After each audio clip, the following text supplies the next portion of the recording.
की सबकी शिकायत दिल्ली की मेयर को भी की है, साथ में हमने डीडी को भी की है।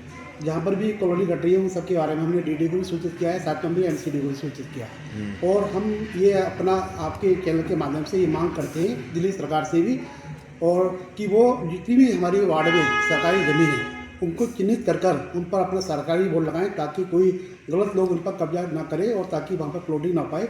और गरीब लोग जो अपना खून पसीने की कमाई से वहाँ पर अपना प्लॉट लेते हैं, बाद में आपको दिक्कत उठानी पड़ती है, इस तरह की इनके साथ धोखाधड़ी ना हो। क्या लगता है आप लगातार जो है एमसीडी की नहीं है बात, डीडी की भी है बात, सारी सरकारी जितने भी महकमे हैं सबकी बात है। एमसीडी के माध्यम से हमने कई जगह डेमोलेशन करवाया, लेकिन कुछ अधिकारी ऐसे हैं एमसीडी में भी हैं, डीडी में भी है, जो इन लोगों को एक तरह के आईडी भी देते हैं।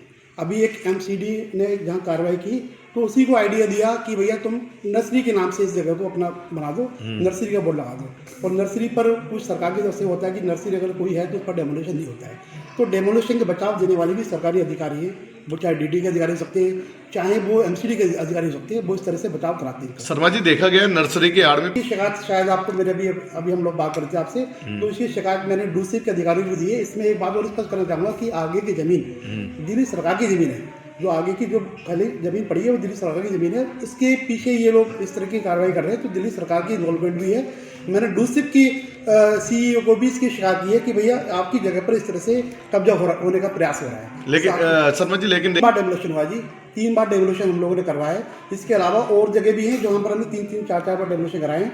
और आपको बताना चाहता हूँ कि मैंने सबसे पहले जब हम चुनाव जीते, सबसे पहले हमने अपने एसडीएम को, अपने डीडीए में सब जगह ये लिखित शिकायत दी कि हमारे क्षेत्र में कोई भी सरकारी ज़मीन है आप उसको चिन्हित करो, उस पर सरकारी बोर्ड लगाओ, उसकी बाउंड्री कराओ, क्योंकि वो ज़मीन आपके सरकारी स्कूल के लिए, समाज के दूसरे वर्गों के समाज के काम के लिए आना चाहिए, ना कि किसी अब इस विधानसभा में। लेकिन मैं आपके चैनल के माध्यम से विधायक जी से भी अपील करना चाहता हूँ कि वो ऐसे तत्वों पर लगाम लगाएं, क्योंकि ज़्यादा बीमारी उनकी बनती है।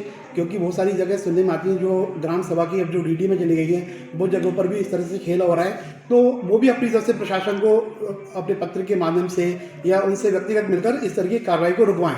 और मेरा अपना पूरा प्रयास है, मैं डीडीए में भी इसकी शिकायत लगा रहा हूँ। साथ में डूसिप विभाग है जो दिल्ली शहरी आश्रय बोर्ड है, उसकी बहुत सारी ज़मीन पर भी कब्जा करने का प्रयास हो रहा है, उसकी भी मैं शिकायत लगा रहा हूँ। और जो मेरे से संभव हो पा रहा है मैं कर रहा हूँ, लेकिन इसके लिए करना दिल्ली सरकार को ही है।